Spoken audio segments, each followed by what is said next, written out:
Ellen White, né? Como ela se relaciona conosco. Então, nada mais justo do que chamar alguém da alçada de Giovanni Fonseca, né? Não sei se todos vocês conhecem Giovanni, mas Giovanni Ninguém é um conhece, cara. é claro. Eu acho que dá pra perceber pela biblioteca dele aí que ele lê um pouco, né? Giovanni é aquele cara que acorda 3 da manhã para ler, né? Eu Então, também durmo de 7 da noite, não adianta de nada. Giovanni é um cara extremamente capacitado aí para nos esclarecer algumas dúvidas, né? Alguns questionamentos. E quem sabe, né, Giovanni, se não sai um livro aí, o negócio, né? Daqui a um tempo. Vamos orar que daqui a uns 10 anos sai alguma coisa. Vamos trabalhar nesse sentido aí. Então, como o Giovanni dispensa apresentações, né, acho que eu trouxe aqui conheçam ele. Vamos ao que interessa. A gente não vai precisar de introdução a Ellen White, já que o nosso público aqui é sumariamente adventista do sétimo dia, creio que conheçam, né, pelo menos brevemente, a biografia dela. Então, vamos à matéria, Giovanni. Você quer falar alguma coisa antes da gente começar, ou a gente já pode começar na lata aqui? Não, só para agradecer o convite e vamos orar, né, para que Deus abençoe. Amém. Importante. Giovanni, pode ser você mesmo. Faz a oração com a gente aí. Oremos então. Santo e bondoso Deus, Pai querido, que estás nos céus, Pai amado, nós, neste momento, Senhor, juntos aqui entre irmãos, nessa tarde de sábado, Pai, pedimos, meu Deus, que Tu venhas abençoar esse encontro, que essa conversa, meu Deus, venha ser para tirar dúvidas nossas, Senhor, para crescimento mútuo. Abençoa essa nossa conversa. E, meu Deus, ao final, meu Pai, qualquer coisa que esteja impedindo, meu Deus, que nós tenhamos uma compreensão melhor a respeito do dom de profecia, a respeito melhor do ministério de Ellen White, que possa, meu Deus, ser tirado, ou então algum caminho, alguma pista, meu Deus, para futuras pesquisas, futuros estudos, sejam traçados aqui, ó Pai. Nós te agradecemos por tudo, em nome de Jesus. Amém. Amém. Amém. Amém. Então, como nós estamos aqui no número pequeno, né? Nós somos 10 pessoas só na live, então, enquanto o Giovanni estiver falando, gostaria de pedir que vocês deixassem os microfones de fato fechados, mas enquanto ele não estiver falando, né, houverem os hiatos aí, sintam-se à vontade para abrir o microfone, fazer uma pergunta, certo? A ideia aqui é que seja uma entrevista coletiva, né, que a gente de fato pergunta a Giovanni aí, tente dirimir nossas dúvidas. Então, sinta-se à vontade, certo? O momento vai ser esse mesmo para a gente perguntar e tentar sair daqui com o mínimo de questões possíveis. Então, eu vou começar com a minha, né, ou com as minhas, ou com a que me parece ser a mais discutida aí pelos protestantes e pelos adventistas. Giovanna, a pergunta que não quer calar, a pergunta de R$ 1 milhão. É possível crer nos escritos de Ellen White e crer no princípio da sola escritura ao mesmo tempo? Dá para se dizer defensor do sola escritura e crer no que Ellen White escreveu simultaneamente? Explica aí para a gente como funcionam essas coisas.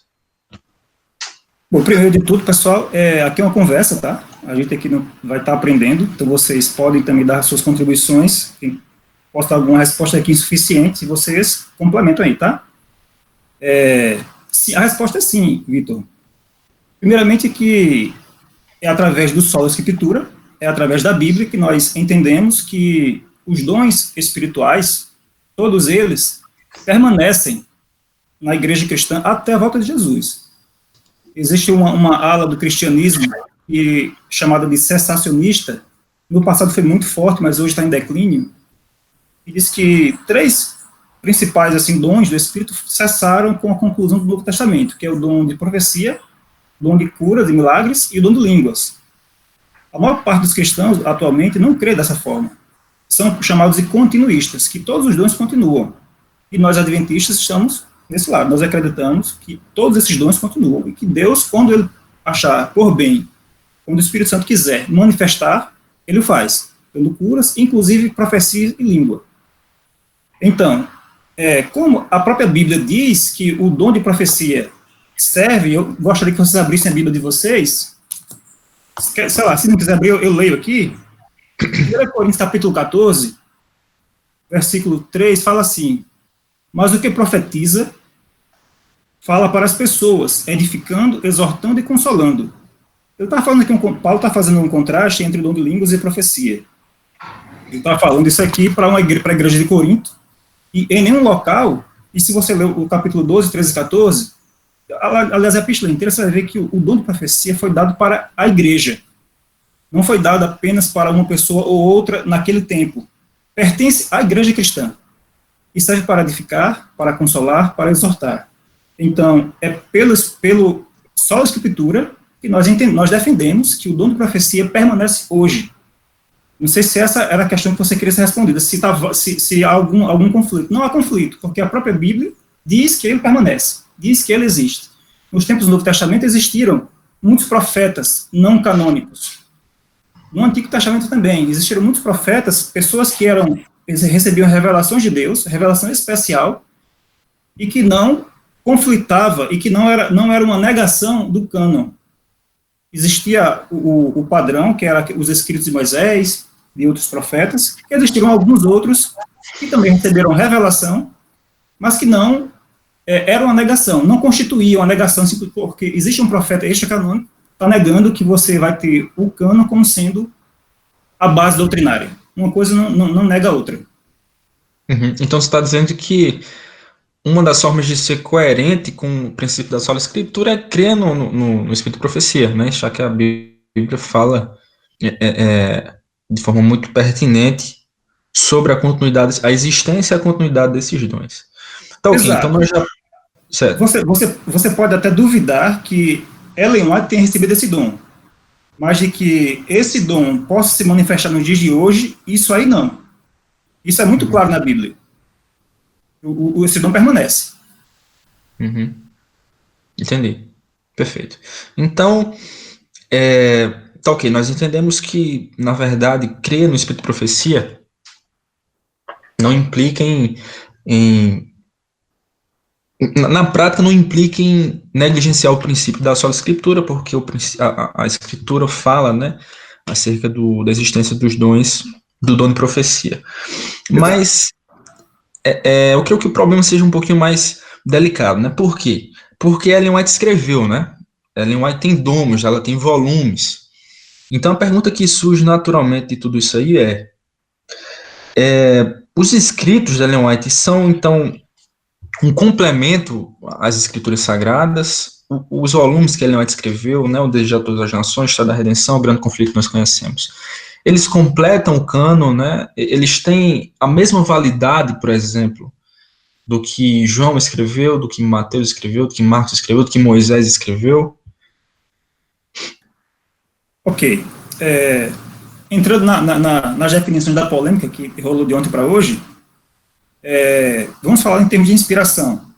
A Igreja Adventista, eu acho que qualquer teólogo, qualquer pessoa que pense com um pouco de cuidado a respeito, vai entender que não pode existir grau de inspiração. Se é o mesmo Espírito Santo que inspira, a inspiração é uma só. O que existe é graus de autoridade e, principalmente, diferença de função. Então, os escritos de Ellen White têm uma função diferente dos escritos canônicos. Ela própria falou isso. E ela falou isso, eu acho que centenas de vezes, de diversas formas possíveis. Expressões como a Bíblia somente, a Bíblia é seu próprio intérprete, a Bíblia ela só. Somadas essas expressões, eu acho que dá centenas de vezes. Eu acho que ninguém escreveu mais defendendo esse princípio do que a própria Ellen White. Eu acho que muito convenientemente, né, muito acertadamente, já que é muito fácil as pessoas confundirem, né, já que ela é inspirada, então por que não seria um complemento à Bíblia? Então, já respondendo, a resposta é não. Ellen White não é um complemento à Bíblia. Porque uma das coisas que o princípio sola escritura exige, na verdade, são três coisas principais. A suficiência da Bíblia, você não pode falar de sola escritura sem falar da suficiência da Bíblia, sem falar que ela é seu próprio intérprete, e sem falar da clareza da Bíblia. Então, se a Bíblia é clara, ou a perspicuidade da Bíblia, como falavam os reformadores, né? Se ela é clara, ela não precisa de outras pessoas, de outras fontes, outras autoridades, para determinar para você como deve ser interpretada. A própria Ellen White falou que a Bíblia é clara para iluminar até o espírito mais obscurecido. Ou seja, a pessoa mais incapaz, a Bíblia pode iluminar essa pessoa e essa pessoa pode entender a Bíblia. Ellen White também falou que a Bíblia é suficiente. E tudo aquilo que Deus requer de nós, toda a sua vontade está expressa na Bíblia. E ela também disse que a Bíblia é o seu próprio intérprete. São justamente esses lemas, como é que eu posso dizer, as implicações de só a Escritura. Ellen White defendeu todas explicitamente nos seus escritos. Então, Ellen White não pode ser um complemento à Bíblia. Se nós a tratarmos assim, olha aquilo que ela falou. Você falou mais alguma coisa? Tem mais alguma outra pergunta que você fez aí que eu não estou lembrado? Você fez mais alguma outra pergunta? Não, acho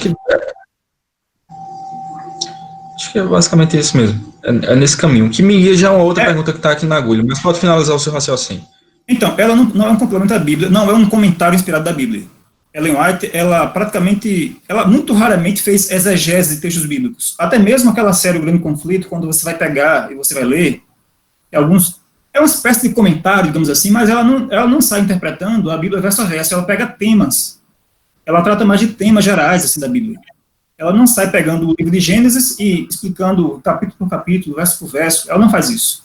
Ela pega temas gerais, desenvolve algumas ideias principais, chamando a atenção, e aqui é o ponto importante, a sua função não é ser doutrinária, não é ser escrito canônico, mas ela tem uma função muito importante de nos levar de volta para as questões da Bíblia que têm sido negligenciadas. Durante, sei lá, os 40, 50 primeiros anos da Igreja Adventista, a maior parte dos adventistas eram antitrinitarianos. Ellen White, a maior parte do tempo, ficou calada a esse respeito. Ela, como veio da Igreja Metodista, ela era trinitariana, claro.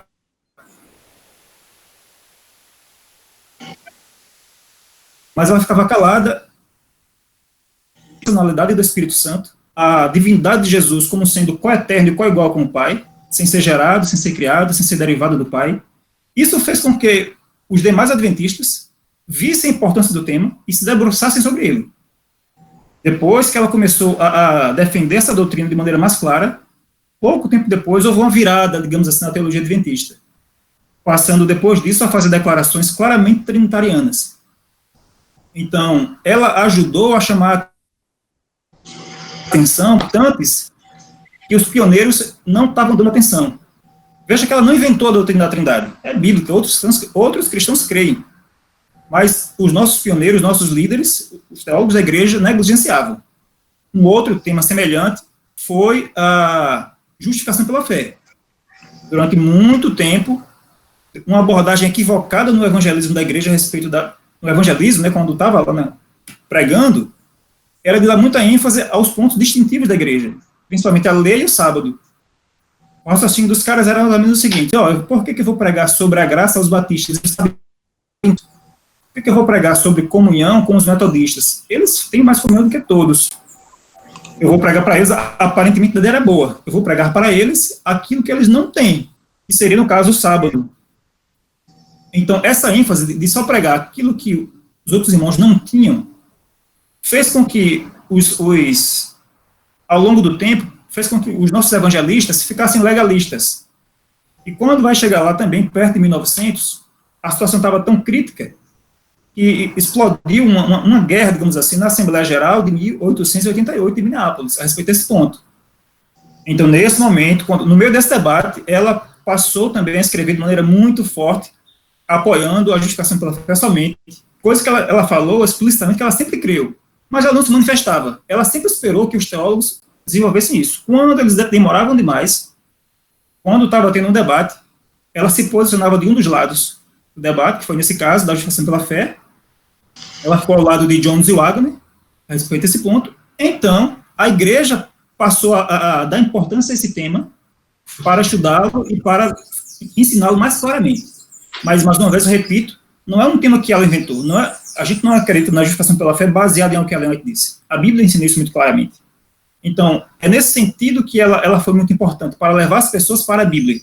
Ela não ensina doutrina nova, mas ela chama a atenção para aquilo na Bíblia que é importante e que a gente tem negligenciado. Perfeito, Giovanni.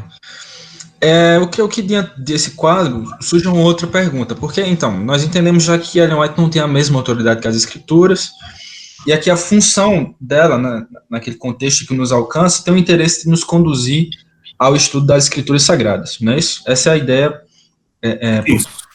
trás do ministério de Ellen White. Então, eu dei um clique errado aqui.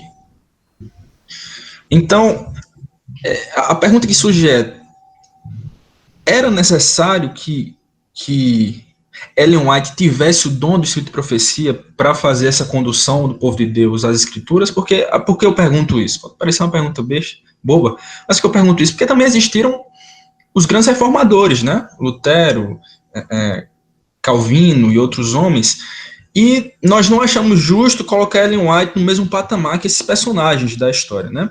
Então, o que separa, são duas perguntas, o que separa Ellen White de Calvino, de Lutero, de John Wesley, e por que fez necessário que ela tivesse o dom de profecia para apontar, né, o adventismo ao estudo das escrituras sagradas? Boa pergunta. É por uma questão simples, porque uma pessoa inspirada, ela tem um pouco mais de autoridade do que simplesmente um teólogo. Então, apesar de Ellen White não ter seus escritos como sendo canônicos, como ela reivindicava ter revelações de Deus e mensagens diretas de Deus, então isso tem um peso maior no receptor. As pessoas vão dar mais se Ellen White não tivesse reivindicado e não tivesse dado testemunhos e provas de que de fato ela recebia mensagem de Deus, talvez os líderes da igreja não dessem nenhuma atenção ao que ela estava falando. Muitos não deram, né, mesmo quando ela se posicionou, né, em 1888, a respeito da justificação pela fé. Teve pessoas que viraram inimigos dela por conta disso, mesmo ela reivindicando ter o dom de profecia. Imagina se ela não tivesse esse dom, digamos assim. Então, a diferença entre Ellen White, Wesley, Lutero, Calvino é que eles não eram inspirados. Eles foram homens de Deus, iluminados, bastante iluminados, mais conhecimento que qualquer um de nós temos, mas não foram inspirados por Deus. Então, quando ela recebia um testemunho, uma revelação, e falava para a pessoa diretamente, e que Deus tinha uma mensagem direta para ela, tinha um poder muito grande. Muita gente, por conta dessas revelações, gente que estava em pecado, estava em apostasia, com muitos pecados, sei lá, secretos, ela recebia uma revelação divina, encaminhava para a pessoa, muitas vezes em forma de carta, e aquelas pessoas se arrependiam dos seus pecados, aquelas pessoas voltavam para Deus, as heresias que estavam tendo, ou sua vida de pecado, muitas vezes de adultério. Então, e essas mensagens, muitas vezes, eram com detalhes específicos que só a pessoa tinha. Lutero e Calvino não ia ter essas mensagens, eles não sabiam de coisas particulares da vida das pessoas. Ela também não, mas ela recebeu revelações. Então, isso fazia com que as pessoas tivessem certeza que foi de Deus a revelação. Uhum. Perfeito. Outra questão, Giovanni, nós como cristãos que somos, nós concordamos com os macrotemas, né, da fé cristã. Por exemplo, nós subscrevemos os 5 solas, né, via de regra. Mas nós costumamos discordar sobre assuntos pontuais, né? Mesmo na comunidade adventista, a gente discorda sobre alguma coisa aqui, né, sobre ordenamento feminino, essas coisinhas. Quando nós nos referimos a Ellen White, como lidar com alguns textos de Ellen White que nós não concordamos, que fazendo uma leitura particular das escrituras, a gente diz, não, eu não concordo com Ellen White nesse sentido, eu acho que ela errou. Como é que a gente se relaciona com isso? Ela era inspirada, então qual a autoridade que eu tenho nesse sentido de discordar, de não concordar com Ellen White? Como a gente deve se relacionar com tudo que Ellen White escreveu? Pronto, boa pergunta. O fato dela ser inspirada de fato, pelo menos particularmente para mim, quando eu encontro algum tema que aparentemente seja contrário ou alguma coisa que a Bíblia ensine, eu deixo em suspenso e vou estudar a questão. Em primeiro lugar, vem a exegese, certo? A exegese vem antes de tudo. A exegese, ela determina o limite até onde Ellen White vai. Então, eu devo tomar cuidado para fazer uma boa exegese do texto bíblico, ver se aquela minha exegese está de acordo com a teologia bíblica, de maneira geral, com todo da revelação, porque às vezes a gente tem uma interpretação particular de alguma passagem bíblica e acha que a Bíblia, de fato, aquela é a teologia correta, aquela interpretação correta, só que muitas vezes não é.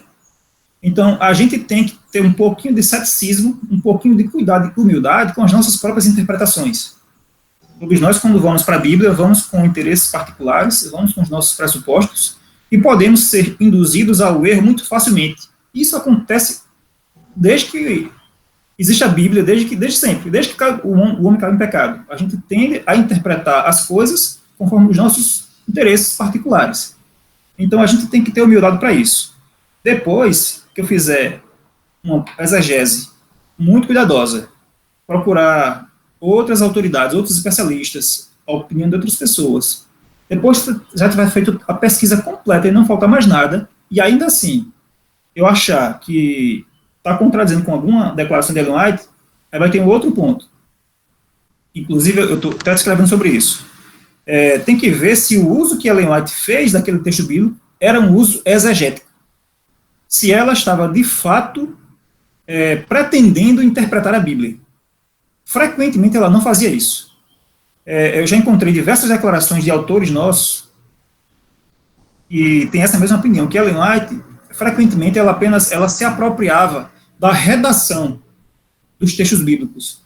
É tipo assim, ela cresceu numa cultura em que as pessoas liam a Bíblia, estudavam a Bíblia, decoravam grandes textos da Bíblia, liam a Bíblia centenas de vezes durante a vida. Então, a pessoa que cresce numa cultura dessa, as palavras, o vocabulário bíblico passa a ser o vocabulário dela. Ela utilizava daquelas palavras, da redação, do fraseado da Bíblia no seu dia a dia. Então, nem sempre, quando Ellen White ela aparentemente citava um texto bíblico, de fato ela estava conscientemente querendo citar. Ela está, muitas vezes, usando apenas o fraseado para falar de outros assuntos. Isso é muito comum nos escritos dela. Por exemplo, ela utiliza lá Isaías 28, algumas palavras de lá para falar que a educação da mãe é regra sobre regra. Regra e mais regra. Mandamento sobre mandamento. É óbvio que Isaías não está falando de educação de criança. Mas ela utiliza aquela fraseada que se encaixa muito bem, que de fato a criança tem que ter disciplina, tem que ter ordem, então o que a mãe falar, ou o pai, tem que ser aquilo mesmo. Mas Ellen White não estava fazendo a exegese do texto bíblico. Eu tenho uma teoria que ainda não foi, ainda precisa ser comprovada, mas assim, de maneira geral, eu tendo a fazer assim. Como é que eu sei que Ellen White está de fato, conscientemente, tentando dar a interpretação exegética, tá, mostrando o pensamento original do autor, quando ela dialoga com o contexto. Você vê, por exemplo, que ela usa muitas vezes uma mesma expressão de diversas formas possíveis. Uma delas é aquela expressão que está lá em 1 Coríntios, capítulo 2, verso 9. E as coisas que o olho não viu, nem o ouvido ouviu, tal, são aquelas coisas que Deus tem preparado para que o ama, né? Que a gente costuma aplicar a nova terra, e ela também aplica algumas vezes esse fraseado à nova terra. Só que no livro O Desejar Todas as Nações, ela cita essa expressão, junto com o verso 10, e mostra que aquelas coisas foram reveladas já pelos apóstolos, e ela aplica a revelação de Pedro sobre Cristo, mostrando que ela tem consciência do significado exegético da passagem. Mas ali, ela mostra ter consciência, porque ela cita também o verso 10, de 1 Coríntios, capítulo 2. Então, de maneira geral, você pode ter certeza que ela está interpretando o texto bíblico quando você vê ali no contexto do escrito dela, ela dialogando com o contexto do texto bíblico, citado, entre aspas. Então, você tem que determinar se de fato Ellen White fez a exegese do texto. E também fazer uma exegese correta do texto bíblico. Mas, assim, em primeiro lugar, acima de tudo, está a exegese da Bíblia. Ela que determina. Então, Ellen White, digamos assim, que ela tem que estar dentro do quadro bíblico. É a Bíblia quem determina como Ellen White deve ser interpretada. A exegese bem feita, um estudo bíblico bem feito, teológico, tudo mais, diz a doutrina até onde vai, e Ellen White tem que ficar dentro daquilo ali. Não é Ellen White que fala como é que a Bíblia deve ser interpretada, jamais. É a Bíblia quem determina até onde Ellen White pode ir ou não. Perfeito, Giovanni. Isso sobre assuntos teológicos, né? Mas Ellen White falou sobre coisas práticas também, né? Sobre rotina. Ellen White falava muito sobre moral cristã, sobre ética cristã. E tem um tema particularmente espinhoso, né? Que é um texto que eu não conheci de muitos, mas tem um texto de Ellen White que ela se, não me recordo agora a fonte, vou falar avulso aqui mesmo, porque você deve conhecer ele também, que ela fala, por exemplo, que a prática da masturbação provoca se não me falha, um problema na cervical, né? Acho que é Enfim, do crânio, né? uma deformação do crânio, da coluna, uma coisa assim, enfim, coisa que a ciência nunca comprovou e coisas tais. Quando Ellen White lida com essas situações que hoje, né, surgiram algumas, que hoje a gente percebe que a ciência não aprova, não comprova, como a gente se relaciona com esses textos dela? É possível a gente desconsiderá-los, né, à luz da ciência, ou a gente ainda assim tem que insistir no ensino de Ellen White porque ela era inspirada? Quando são assuntos mais práticos, assim, por exemplo, temas de ordem científica como esse, como a gente se relaciona com o que Ellen White escreveu? Vitor, tem outro texto também que eu sempre, não sei nem se ela falou realmente isso, que ela fala sobre casamento com pessoas negras, que não pode haver casamento com pessoas negras. Não sei nem se essa citação é verdadeira, mas já ouvi dizer que Ellen White falou isso também. Uhum. Tá. Uma das perguntas eu vou saber responder, a outra não. Essa questão da masturbação, até hoje, eu não encontrei resposta. Então, eu ignoro essas citações e não uso para defender nada. Na verdade, eu não uso nenhuma citação de Ellen White para defender coisa alguma. A gente tem que usar para defender pontos, qualquer ponto que seja, é só a Bíblia. Ellen White a gente usa apenas como sendo quando ela encontra uma citação que concorda com a Bíblia, que esclareça, algum, assim, mais, assim, né, de mais, posso dizer, que concorde, resumidamente. Não deve ser usada para embasar. Para embasar, não pode, ponto de fé. É só a Bíblia. Agora, eu sinceramente não sei a resposta para isso aí. Eu já vi algumas pessoas tentando dar algumas explicações, não achei a princípio convincentes, e nunca mais estudei a questão. Posso até verificar se tem estudos mais atuais sobre isso, se de fato, quando ela escreveu aquilo ali, não foi... Se de fato ela alega ter escrito sob inspiração, talvez sob inspiração, porque já teve ocasiões, e ela escreveu sobre isso, né, elucidando essa questão, de que algumas vezes, nem sempre o profeta, quando escreve ou fala, está inspirado. O profeta não está inspirado 24 horas por dia. Um exemplo disso é o exemplo de Natan, que todo mundo conhece. E quando Davi mostrou para ele desejo de construir o templo, foi que Natan falou, vai lá e faz, porque Deus é contigo. Antes de Natan sair da cidade, Deus dá uma revelação a ele, diz, eu não disse nada sobre essa questão, e não vai ser Davi que vai construir esse templo, vai ser o filho dele. Então Natan se equivocou nessa questão. Ellen White, no livro Mensagens Escolhidas, volume 1, ela conta a respeito de uma pessoa que duvidou do seu dom de profecia, porque ela falou com alguém a respeito de um número de quartos num sanatório. E ela falou para a pessoa que tinha 40 quartos, quando na verdade só tinha 38. Aí o cara veio falar para ela, o irmão veio falar para ela, irmã, você errou aqui e tal, como é que pode? Ela disse, não, olha, quando eu falei sobre isso, eu não disse que estava sendo inspirado por Deus. Eu ouvi pessoas falando e comentei sobre isso. Aí ela fala assim, ela termina falando, às vezes as pessoas têm que falar sobre coisas comuns, pensamentos comuns em a mente, todos os dias. Nem sempre a pessoa está inspirada.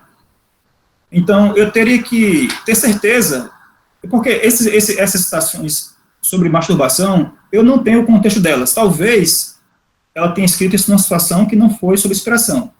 E ainda que tenha sido, se é algo que aparentemente está contra o que a ciência diz, eu não utilizo, eu guardo para mim, até encontrar mais luz. A princípio, ao que parece, ela está equivocada. Mas eu guardo para mim. Eu nem digo que ela está errada, nem digo que não está. Eu guardo para mim apenas. Com relação à questão da casamento de interracial, a explicação para isso é bem simples, na verdade. Quando você vai ver o contexto, e ela escreveu sobre isso mais de uma vez, ela fala assim, no contexto do não das pessoas, e de fato ela escreveu, Romulo, sobre isso, dizendo que de fato deveria ser evitado um negro casar com um branco. Por quê? Ela diz por quê? Porque os homens, como ela diz, iriam sofrer muito. Até hoje, em alguns estados americanos, até hoje, ela escreveu isso há mais de 100 anos, em que as pessoas matavam, penduravam negros nas árvores e espetavam durante o dia. Até hoje, nos Estados Unidos, quando existe um casamento interracial, os filhos sofrem discriminação, tanto dos negros quanto dos brancos. Sofrem e muito. Aquela atriz Halle Berry, que fez do filme X-Men, era Tempestade, ela conta que ela sofreu muito, porque ela é filha de um casal branco com negro. E ela, na escola, até em casa, as pessoas, os alunos, os colegas de escola, passavam lá, deixavam cartas xingando ela, no correio da casa. Até hoje, isso acontece nos Estados Unidos. Então, a situação lá era terrível. Já existia discriminação, já existia um problema lá entre essas comunidades brancas e negras. Os filhos, então, era triplicado os problemas que tinham. Então, ela te fala que, falando para um casal específico, vocês não têm o direito de colocar sobre a prole de vocês tamanho e peso. A preocupação dela inteira é sobre os filhos, e não porque ela era contra o casamento em si mesmo. No contexto da segregação racial, né, do impacto que ele ia causar na sociedade, né. Ela fala em outros contextos também sobre o ônus, sobre a igreja, né, a questão da visibilidade da igreja e tal. E ela tem declarações bem fortes que hoje seria entendida até como comunista, né, por alguns, como de esquerda, porque ela fala que a nação americana, que a igreja tem uma dívida com os negros, por tudo que fez aos negros. Ela tem escrito explicitamente sobre isso. Alguns inclusive, têm usado, né, para dizer que ela está defendendo aí a dívida histórica como o pessoal defende hoje. Uhum. Neste momento, eu gostaria que vocês abrissem os microfones aí. Quem tem uma dúvida para tirar com o Giovanni, quem tem alguma coisa a acrescentar, este é o momento. Sintam-se à vontade. Ok. Igor aqui, eu tenho uma pergunta. Pois não, Igor? Com frequência, nas passagens em que Ellen White comenta histórias bíblicas, ela dá mais detalhes que nós não encontramos na Bíblia. Esses detalhes não contradizem a Bíblia, mas nós não temos muitas vezes como apoiar, apoiar com argumentos bíblicos, né?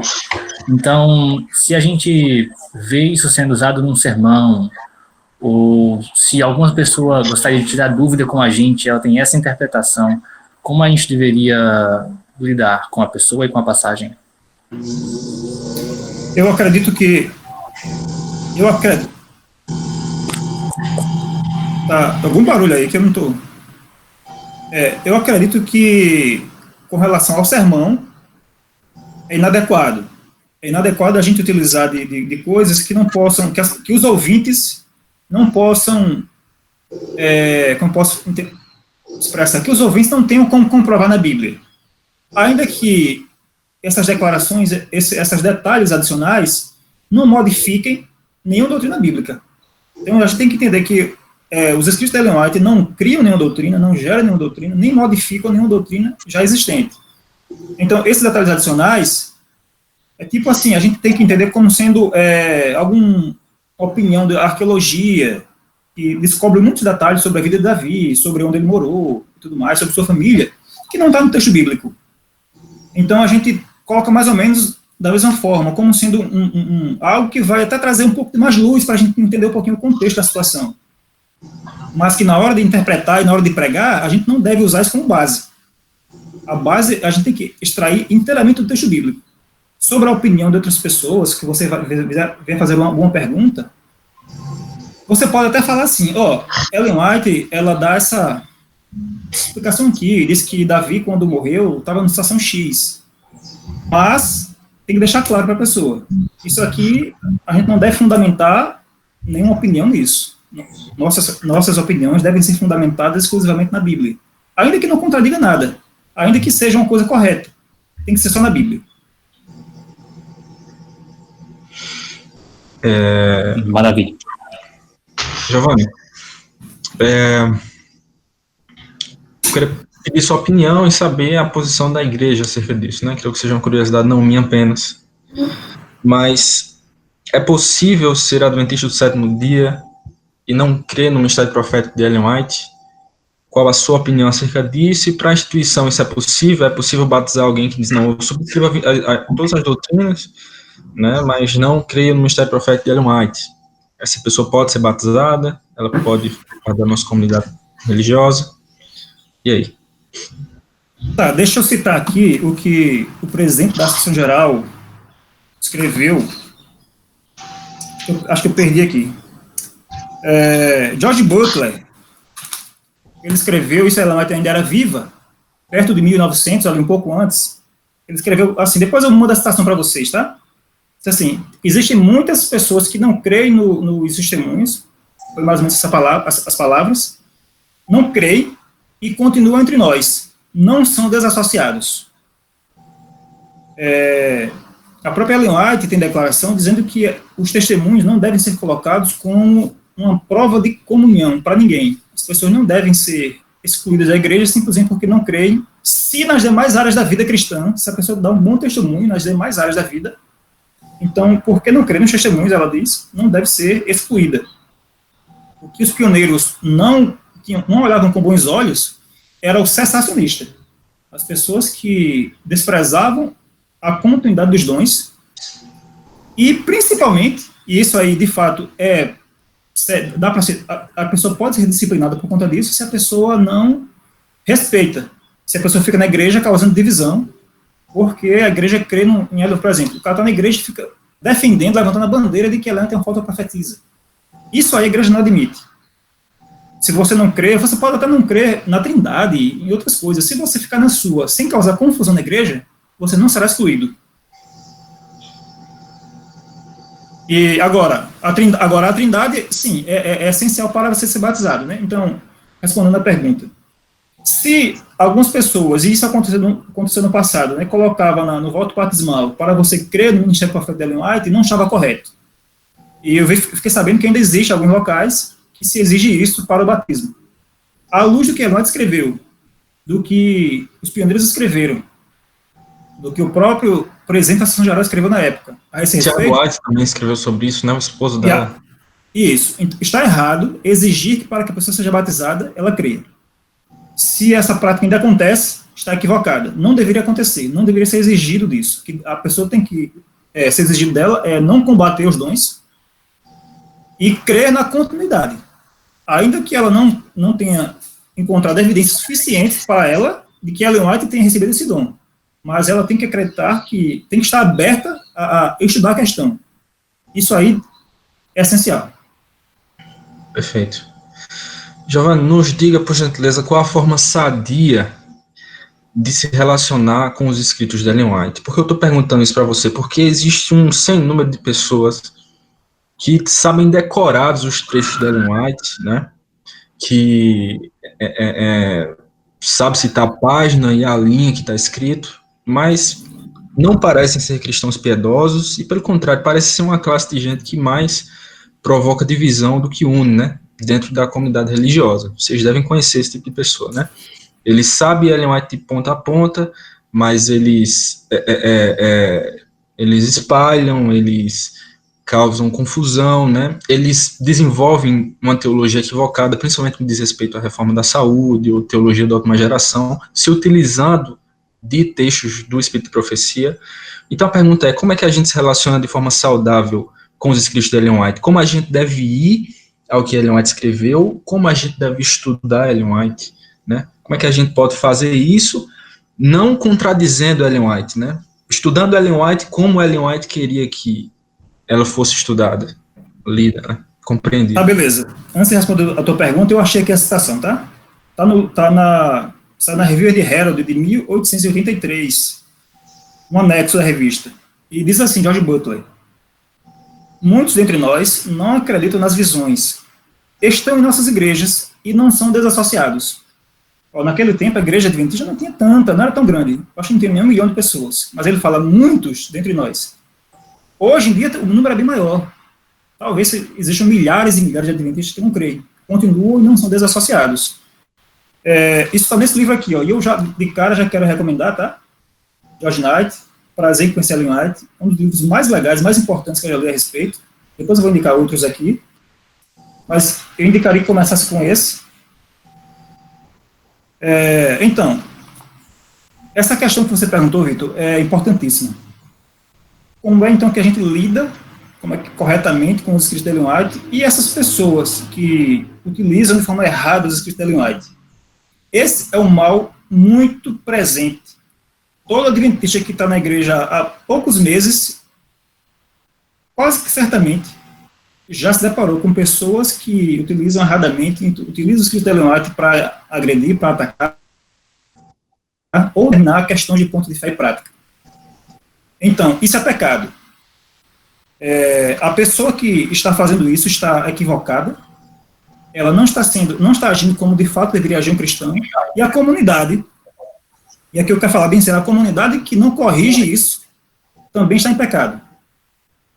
Ou seja, em outras palavras, existem muitas comunidades cristãs, muitas comunidades adventistas espalhadas por aí afora que estão em pecado, porque não coíbem esse tipo de coisa. Muitas vezes até apoiam, muitas vezes é mais de uma pessoa numa determinada igreja que tem essa mesma prática. E ir lá para frente, em vez de pegar a Bíblia, pega um livro de Ellen White e vai pregar, lá na frente, lá do púlpito. Isso deve ser completamente rejeitado. Ela escreveu sobre isso claramente, que do púlpito tem que ser Bíblia. Ela mesma escreveu isso. Então, a primeira coisa que você tem que saber é que essas pessoas que utilizam Ellen White dessa forma, elas não estão, de fato, seguindo Ellen White. Elas, de fato, não creem em Ellen White. Elas creem em algumas coisas que Ellen White falou, que elas interpretam de forma distorcida e querem utilizar daquela forma porque, digamos assim, apoia aquilo que ela já quer. Então, a pessoa é legalista com relação à comida, com relação ao vestuário, então ela vai pegar alguma citação de Ellen White, porque Ellen White escreveu muito sobre algumas questões, ela descontextualiza, e fica mais fácil, supostamente, para ela defender aquelas questões que ela já quer defender. Então, a primeira coisa que ela fez, ela distorceu o que Ellen White falou e utilizou daquilo ali para ser como uma base para fundamentar alguma regra de fé para a igreja.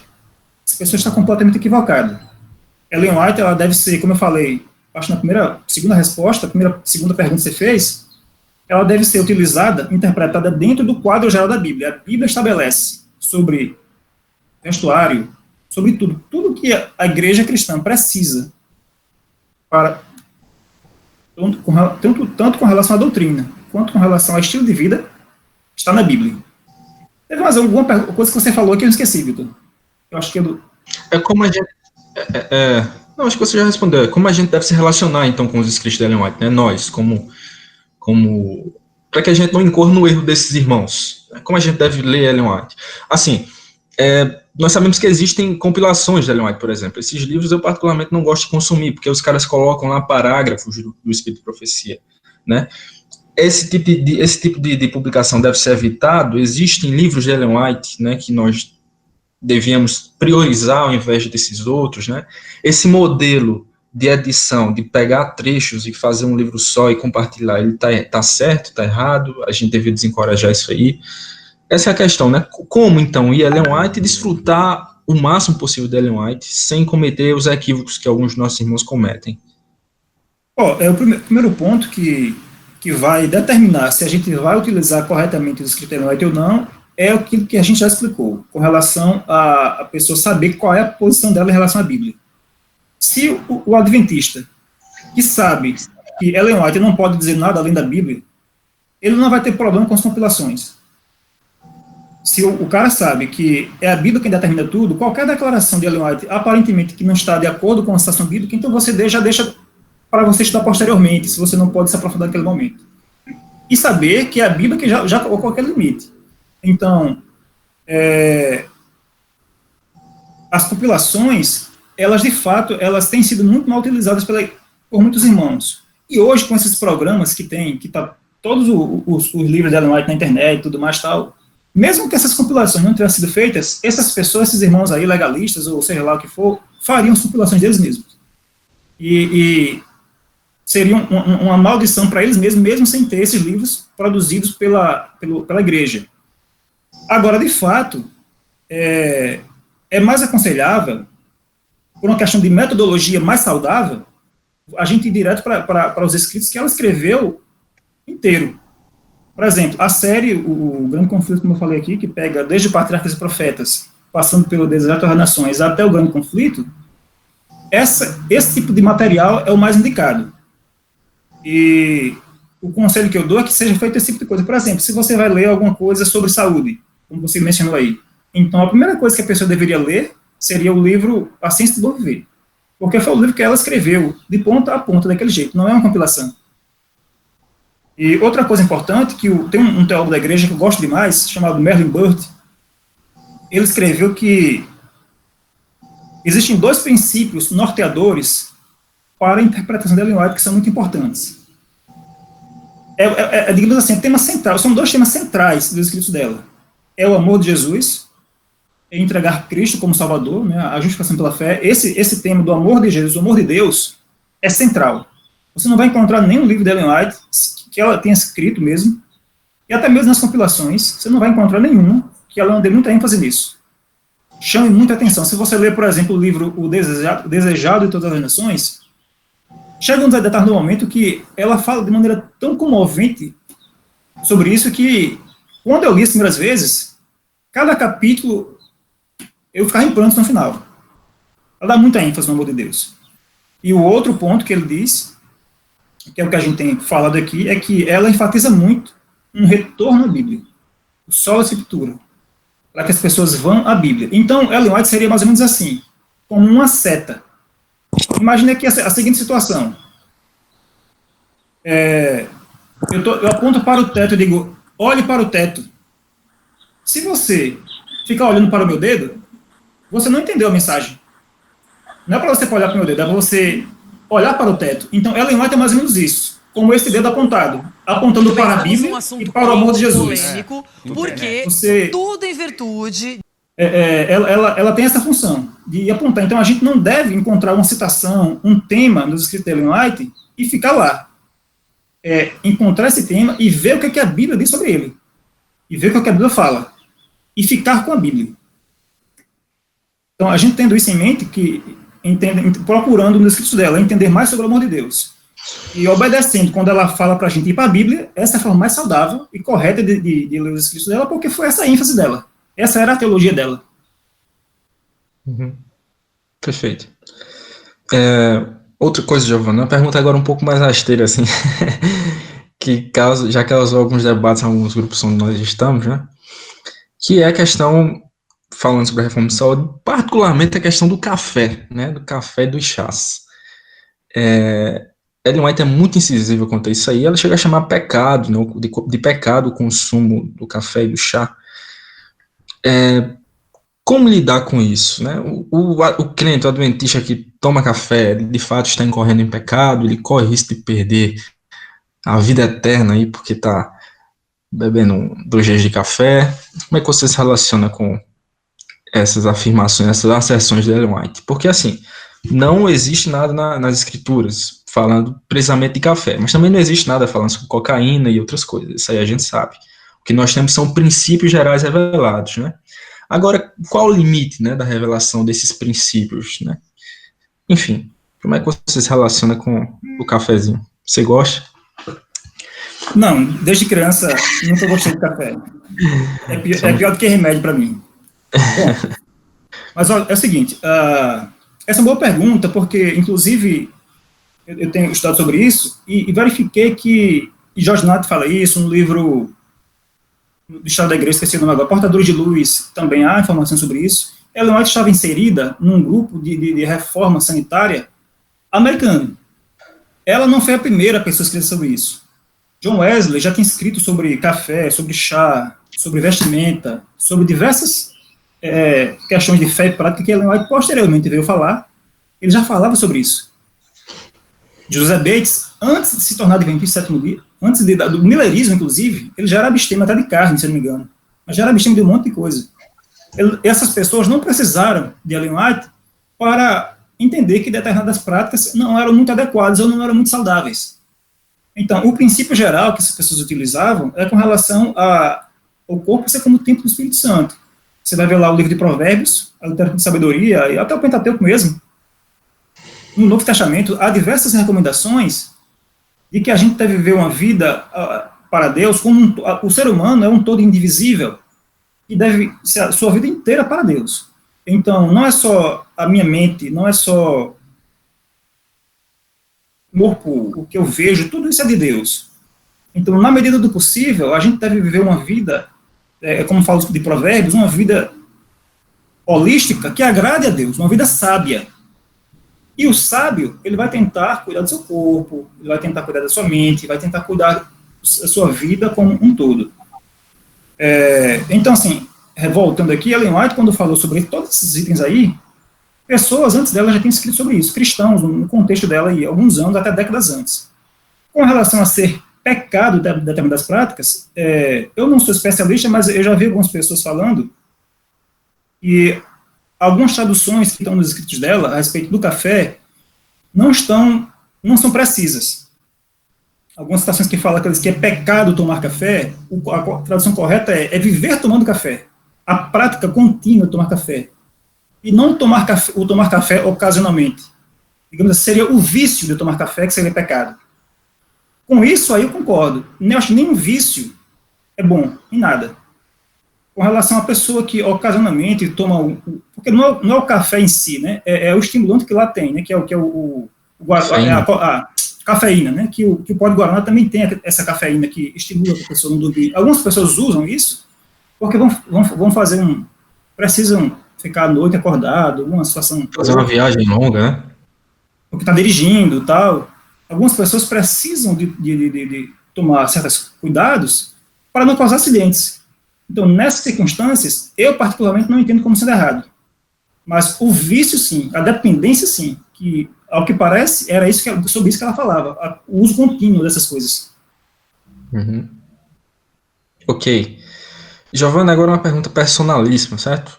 O que lhe faz, o que lhe fez, o que lhe mantém crendo no ministério profético de Ellen White? O que lhe fez chegar à conclusão de que, não, eu vou ouvir essa mulher, eu vou ler essa mulher, o que ela disse sobre as escrituras e sobre a humanidade está certa, e é por isso que eu sigo os conselhos de Ellen White. Por que você crê em Ellen White? Explique pra gente aí e convença-nos. Não que nós não creiamos também, né, mas não justifica a sua crença aí para nós. Bom, eu quando entrei na igreja, né, meus irmãos já eram da igreja, e eu já, desde criança, visitava a igreja com eles. Então, digamos assim, que eu nunca, desde as primeiras vezes que eu tive contato, ainda que sem base nenhuma, eu acreditava. Só que depois, com o passar dos anos, essa crença foi colocada à prova, né? Depois que chegou a era da internet, que vocês não sabem o que é isso, né? Vocês já nasceram da internet. Quando, na minha infância, nem tinha isso, nem celular tinha, tá? Na era da internet, eu comecei a ver críticas sobre ela, certas acusações, que me levaram a querer investigar um pouco mais. Então, são duas coisas principais. A testemunho de pessoas, de vizinhos, de amigos e familiares sobre ela é muito impactante. Ela tinha um testemunho ilibado, as pessoas admiravam muito ela da forma amorosa como ela falava de Cristo. Até não adventistas, você vai encontrar caras que são até sensacionistas, por exemplo, como Walter Martin, quando estudou sobre o adventismo para falar sobre seitas. Ele disse que Ellen White era a pessoa mais enigmática que ele conheceu. Como ele não acreditava no dom de profecia, ele não podia dizer que ela era inspirada. Também ele viu o testemunho de vida dela, sabia que ela era uma pessoa de Deus. Então, a saída dele foi dizer isso, né? Ela foi a pessoa mais enigmática que ele conheceu. Então, assim, o testemunho dela, pessoal, era tão impactante que pessoas de fora, mesmo não adventistas e até sensacionistas, a admiravam profundamente. Foi o caso de Walter Martin quando estudou sobre sua vida. Então, esse é o primeiro ponto, assim, para a gente entender, assim, que ela era uma pessoa, o que ela falava era digno de confiança. Ela não era uma mentirosa, ela não era uma pessoa má, era uma pessoa muito bem intencionada, muito piedosa. Depois, e talvez até mais importante, o testemunho de pessoas que, a respeito das revelações que ela fazia de suas vidas particulares. Quando você vai ler sobre os testemunhos de pessoas, né, oculares, né, que conviveram com ela, de cartas que ela lhes endereçou sobre coisas que eles faziam e que precisavam ser corrigidas, mudar de vida, pessoas que voltaram para os caminhos de Deus, ela dava informações sobre a vida dessas pessoas que ninguém sabia. Só elas mesmas. Ela chegou até uma pessoa que era envolvida com maçonaria.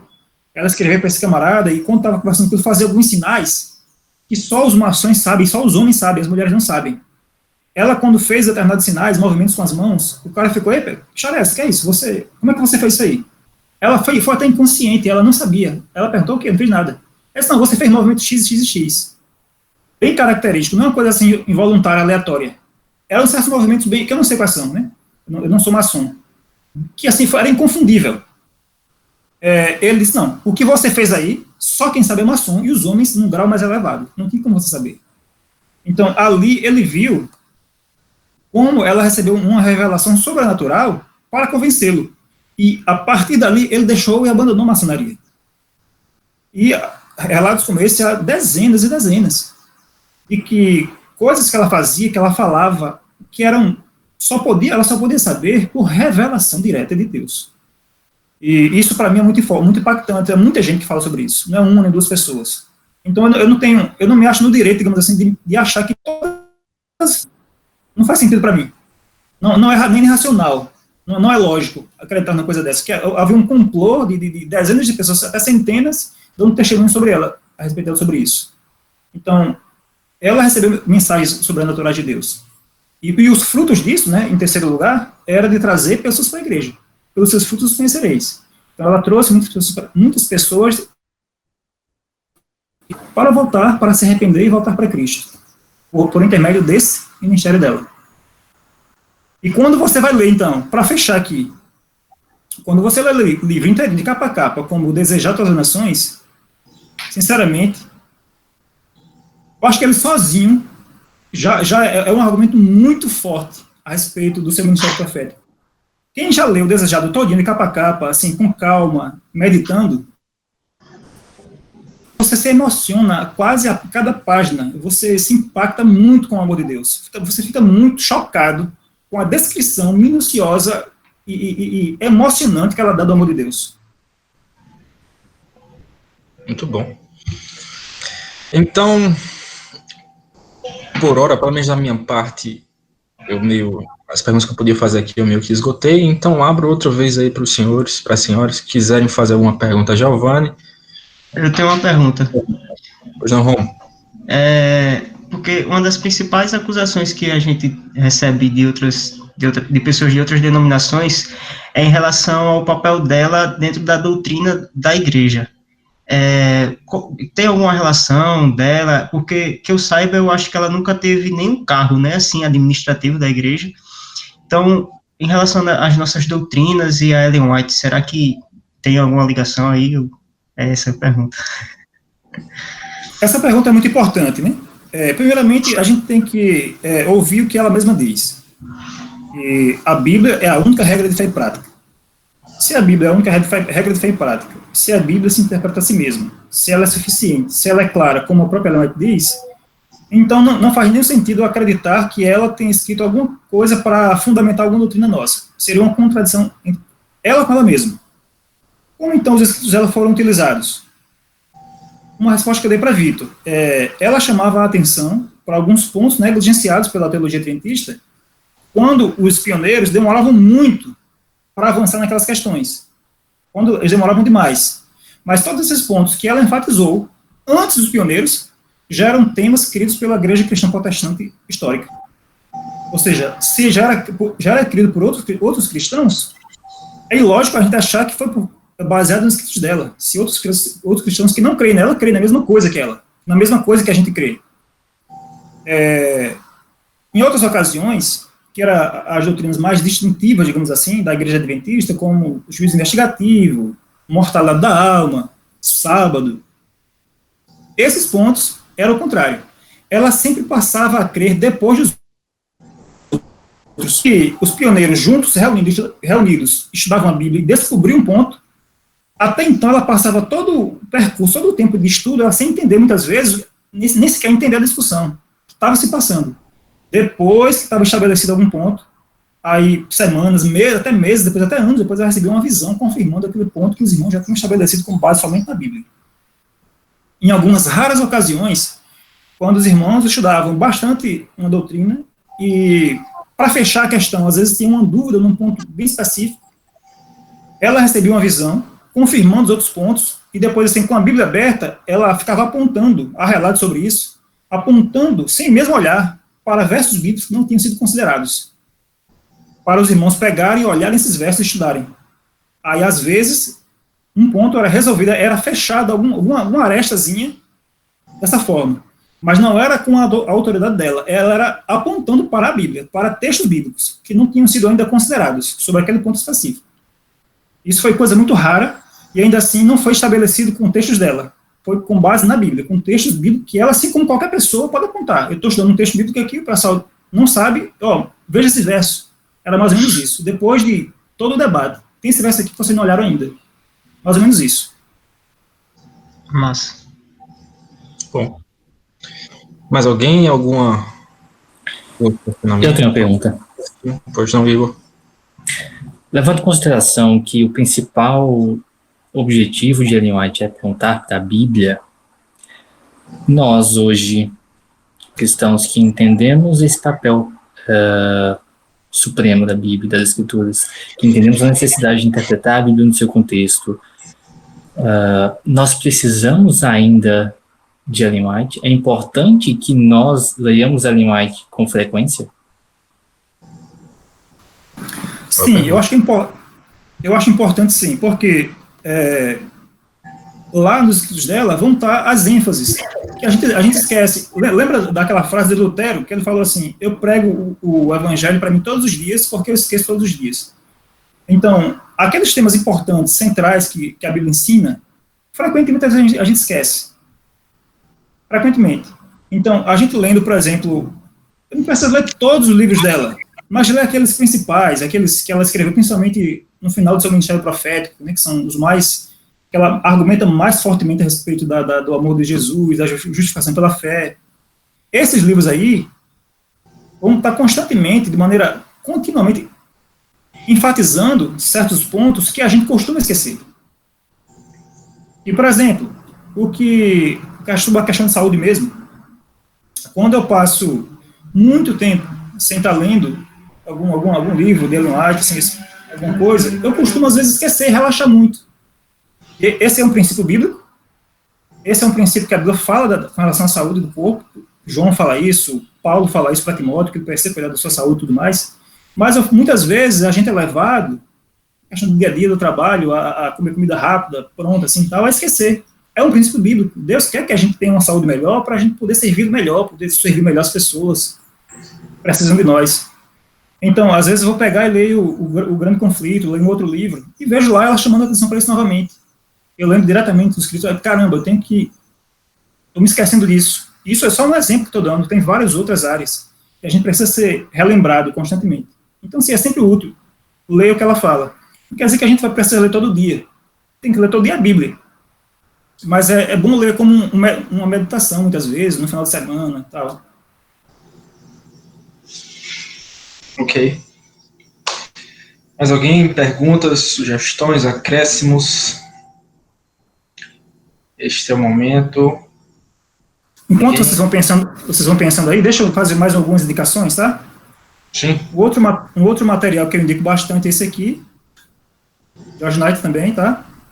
Você vai entender aqui como foi as influências dela, o que ela... Isso aqui não é sobre Ellen White, tá? Vai me ensinar ela lá na frente, porque vai falar aqui sobre a origem de Miller, primeiro os Milleritas, vai dar muita ênfase no ministério dele, de José Rimes e tudo mais. Ellen White vai aparecer lá perto do final do livro, mas você vai entender um pouquinho da origem dela. Muito importante esse livro. E talvez o material mais importante que a gente tem em português seja esse aqui. Esse aqui vai falar sobre o dom de profecia, não só sobre Ellen White, é sobre, na Bíblia como um todo, na história do cristianismo, na história da igreja. Vai falar de diversos profetas que teve, vai falar de fanatismo e tudo mais. É um livro espetacular. Em alguns capítulos vai falar sobre Ellen White, mas são alguns poucos. Então eu recomendo fortemente esse livro aqui. Só uma observação sobre esse livro. Se alguém não tiver ele em português, mas quiser ler e souber ler inglês, ele está disponível de graça. Só pergunta para mim depois que eu procuro e disponibilizo. Ok. Existe também uma publicação recente da CPB, que eu não me recordo o nome, né, Giovanna? Não sei se tu já adquiriu. eu não li também, mas tem sido muito bem falado, que é Resposta a Objeções, se não me falha. Ellen White e seus críticos, né? Isso, exato, Ellen White e seus críticos, né? Uma publicação nova você tem conhecimento dessa obra do autor, você recomenda também? O autor é espetacular, né? Apesar de estar meio defasado em alguns pontos, a argumentação dele, de maneira geral, é fenomenal. Eu não tenho o livro, não tenho. Mas já li outras obras dele. É simplesmente um dos caras mais inteligentes que eu já vi. Você aprende a pensar. Uma coisa eu tenho certeza, ainda que você não goste do livro, você vai aprender a raciocinar. Ele tem uma lógica, uma perspicácia para entender pontos no argumento, né, porque ele vai refutar pontos falhos, buracos, que é inigualável quase, cara. É muito bom ele, muito bom mesmo.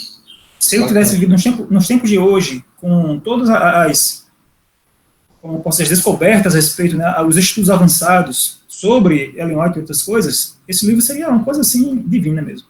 Infelizmente, viveu 100 anos atrás. Uhum. Caramba.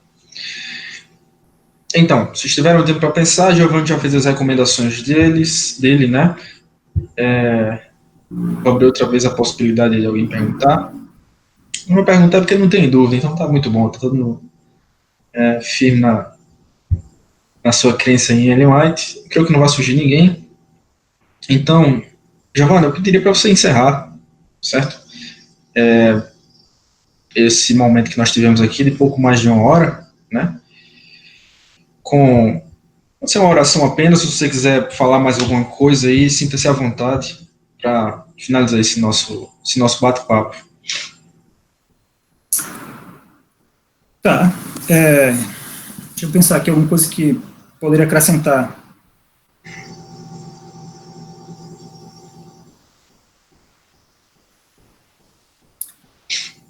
Não tô.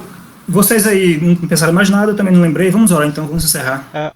Só um comentário rápido, que acho que pega falando lá sobre a questão do café, e isso serve como geral, né, em tudo. Tem aquela famosa citação dela quando ela fala que as circunstâncias alteram a relação das coisas. E esse é um princípio muito grande no desenvolvimento do ministério do escrito dela, né? Tem várias pessoas que pegam coisas que ela escreveu no começo do ministério para colocar contra o que ela falou no final do ministério dela, como se ela tivesse, né? E ela vai mostrar, olha, no decorrer disso, muita luz vai aparecendo, muita coisa vai se mostrando, né? Você tem que entender o contexto de cada situação. Então, esse exemplo do café é clássico, né? Claro que a circunstância das coisas vai alternar o princípio, né? O princípio bíblico sempre foi o de temperança, e a gente sabe que intemperança é um fruto da carne, e temperança é um fruto do espírito, né? Então, a ideia dela, quando você vai olhar isso e aí você compara com a Bíblia, será que ela está falando do café em si ou ela está falando de temperança ou de intemperança? Isso serve para tudo, né? Eu acho que essa frase, inclusive, né, as circunstâncias alteram a relação das coisas. A relação das coisas. Tá justamente numa ideia de que um dos pioneiros lá, o filho estava tendo problema de saúde, e aí o filho estava quase morrendo, e aí ela foi lá falar com ele, com o cara, e o cara falou assim, mas você falou que tal e tal tratamento, tal coisa é prejudicial à saúde, por isso eu não usei. Aí ela fala, cara, mas as coisas são alteradas de acordo com as circunstâncias, né? Nesse caso, é o ideal você usar. Então o cara pega radicalmente aquela ideia sem entender o princípio por trás da coisa, né? E não vai se utilizar. Então assim, poxa, se café é pecado, eu não posso tomar paracetamol? Então não faz sentido, né? Então, só que aí o problema tá na gente ser desequilibrado para tentar ser indulgente com a nossa própria satisfação, né, com as nossas próprias desejos egoístas e falar assim, não vou desconsiderar a Ellen White aqui. Outra coisa é de fato a gente pegar o texto dela, cara, o que ela está tentando me ensinar nessa circunstância, nesse princípio, nessa condição, onde isso se aplica, isso encontra base bíblica. O problema é que a gente é preguiçoso demais para fazer esse tipo de raciocínio, né? A gente não faz nem isso com a Bíblia, que dirá com Ellen White, né? Então, tá aí, eu acho que olhar para os escritos dela e tentar entender, da mesma forma como a hermenêutica é utilizada na Bíblia, você tem que fazer essa hermenêutica com ela, né? Em que tempo ela está escrevendo, quais são as condições que ela escreve, para quem ela está escrevendo, por quê, qual o princípio por detrás daquilo. A gente acha que porque ela vive perto da gente, as circunstâncias são iguais. Mas a era vitoriana está a séculos de distância da gente em termos de transformações sociais, culturais e tudo mais, né? Não para encerrar o assunto longe disso, mas esse caso da citação dela sobre masturbação mesmo. Se você fica chocado com o que ela escreve sobre o assunto, você precisa de ver o que os médicos escreviam sobre o assunto na época. Era barbaridade. O tratamento de muitos médicos na Inglaterra para esse tipo de coisa era circuncisão. Né? Tipo, os caras receitavam circuncisão para os caras pararem de se masturbar. Aí ela fala assim, gente, vamos tomar cuidado, porque, né, pode produzir doenças aí na cabeça e tudo mais. Cara, tipo, se ela estava errada em relação à medicina moderna, você imagina a medicina da época, né? Então, tudo isso vai da situação, né, de cada um. Uma coisa bem interessante que eu queria compartilhar com vocês, aí o Giovanni pode encerrar. Eu estava ouvindo uma palestra do John Paulin, lá em Loma Linda, e ele estava falando que ele teve a oportunidade de ir lá na biblioteca do Congresso Nacional em Washington, que é assim, praticamente onde existe o maior número de acervo de qualquer escrito. E aí ofereceram para ele a chance de pesquisar lá e tudo. E ele falou assim, como é que eu vou aproveitar essa oportunidade, né? Aí ele falou assim, já sei, eu vou tentar ver os escritos de Ellen White. E o Grande Conflito, ele tem 7 edições ao longo de sua existência. Ela escreveu o livro 7 vezes. Ele foi reeditado, reescrito, tirou coisa, acrescentou coisa. E houveram 7 edições. E essas 7 edições, eles têm títulos diferentes. Né? Até saiu o Grande Conflito, que é o livro final ali e tal. E aí ele pediu 7 exemplares. Lá era, acho, o único lugar que tinha 7 exemplares ali. E ele teve a oportunidade de pegar e comparar, então, os 7 exemplares, as 7 edições. E ele começou a perceber que nas 4 primeiras edições não havia nenhuma referência ao decreto dominical ou qualquer tipo de perseguição religiosa por causa do dia de guarda. Ela simplesmente não fala sobre o assunto. O assunto só vai aparecer no 5º livro, na 5ª edição, que ela vai acrescentar essa ideia do decreto dominical. E aí ele foi ver, comparar as datas, é somente após uma perseguição que teve lá e decreto dominical na época dela, que acho que foi 1800 e qualquer coisa, tem que pesquisar aí certinho, mas é somente após esse evento que teve o decreto dominical é que foi escrito a 5ª edição. E na 5ª edição, após esse evento, ela acrescenta a ideia do decreto dominical para o tempo do fim. Das 4 primeiras edições que foram antes desse evento, simplesmente ela não menciona nada. Ou seja, as circunstâncias da época dela estão fazendo com que ela descreva do ponto de vista dela, o que vai acontecer. Assim como ela fala de perseguição no tempo do fim, com homens sendo perseguidos com espadas, né, no meio do mato, mas fazem, cara, quem é que vai perseguir alguém com espada hoje? Você tem drone com GPS, laser e tudo mais, ninguém vai perseguir alguém com espada, né? Tudo isso são circunstâncias que você tem que fazer essa hermenêutica da mesma forma, entender os princípios gerais, entender as ideias gerais e submeter isso de novo aos princípios gerais da própria Bíblia. E aí a gente encontra harmonia dentro dessas ideias. É isso aí. Muito bom. Isso que o Isaac falou me fez lembrar de um texto que eu escrevi para vocês. Só um instantinho. Ela escreveu no livro aqui, deixa eu achar o nome. Só um instantinho. Foi no Testemunhos Seletos, volume 2. Aliás, Testemunhos para a Igreja. Volume 2, página 119. Olha o que ela falou.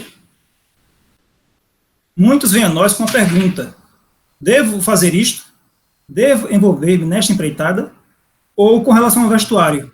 Devo usar este ou aquele artigo? Respondo-lhes: vocês professam ser discípulos de Cristo. Estudem suas Bíblias. Examinem nos evangelhos, cuidadosamente e com oração, a vida do nosso querido Salvador, quando habitava entre os homens na terra. Imitem-na. E não se desviarão do caminho estreito. Recusamo-nos absolutamente a lhes servir de consciência. Se lhes dissermos exatamente o que fazer, vocês nos olharão como guias em lugar de irem diretamente a Jesus. Olha só que coisa interessante. Ela sempre apontava para a Bíblia. E ela fala coisas específicas com relação a comer e a vestir. Ela diz, vocês dizem cristãos, estudem a Bíblia de vocês. Veja a vida do Salvador, veja o que ela diz sobre isso. Sigam. A gente não quer se colocar como exemplo para vocês. E ela escreveu essa respeito de não querer ser exemplo para as pessoas inúmeras vezes. Nesse caso que Isaac falou aí, de que as circunstâncias alteram as condições, ela também escreveu isso. Olha, vocês me viram fazendo tal coisa, mas para mim feijão é veneno, ela disse. Para outras pessoas não.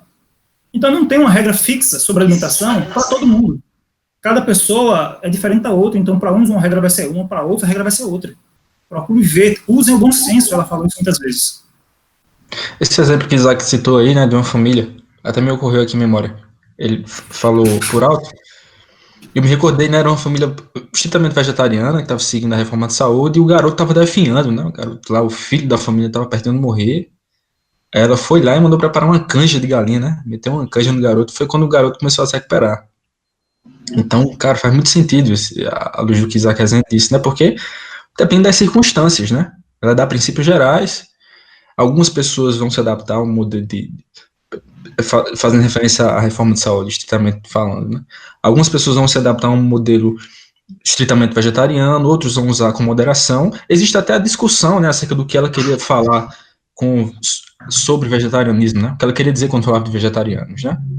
E que alguns, ela fala assim, falando sobre a comunidade onde ela estava inserida, alguns não consomem mais carne de forma alguma, alguns só consomem de forma moderada. Ela trata esses dois grupos como sendo ambos vegetarianos, né? Ainda os que comiam pouca carne.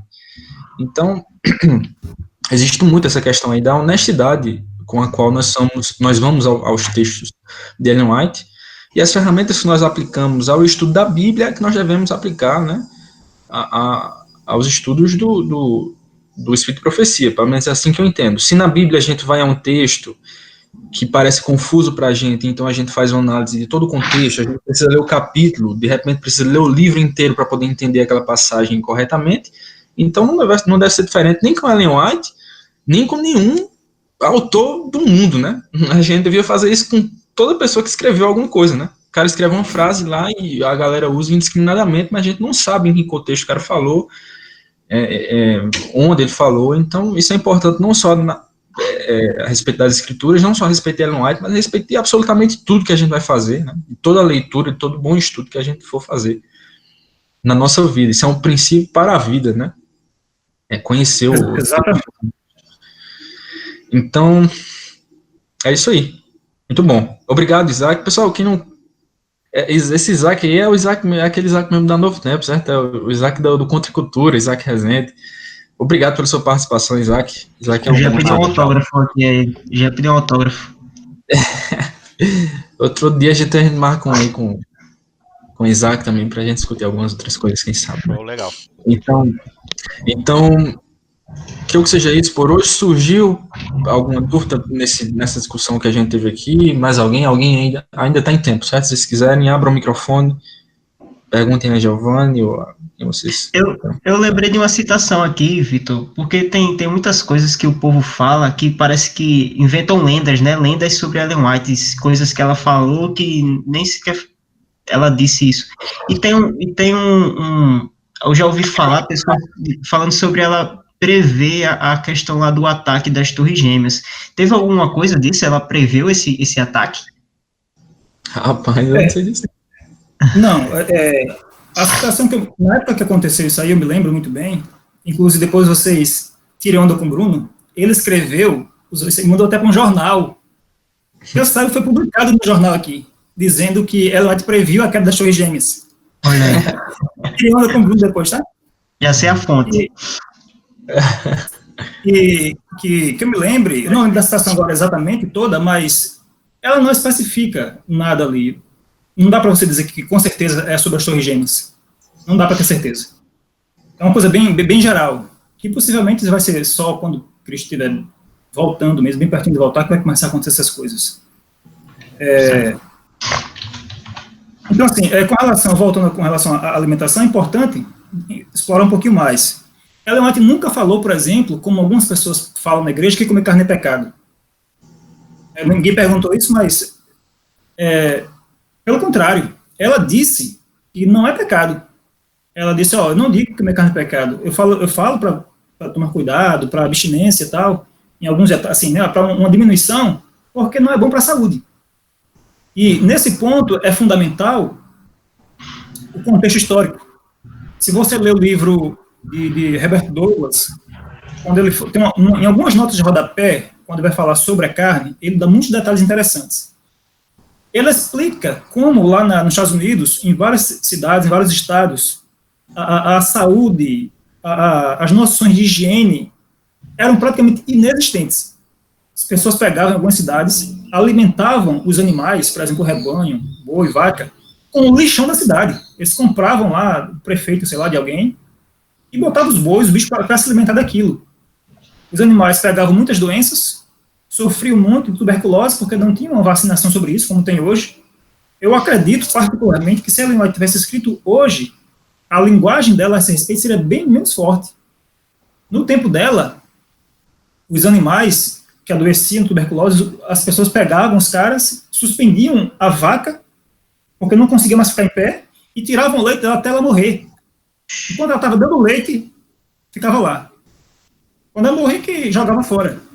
Então, você vai ver muito nos escritos dela, ela falando dos animais doentes. Porque era o que mais tinha no tempo dela. E ela fala assim, se vocês puderem ter certeza da origem de uma galinha que você mesmo cria em casa, tal, então consuma ovos de galinhas saudáveis. Porque o que imperava no tempo dela era a falta de higiene e de cuidado com os animais. Você não tinha noção, não tinha vigilância sanitária como tem hoje.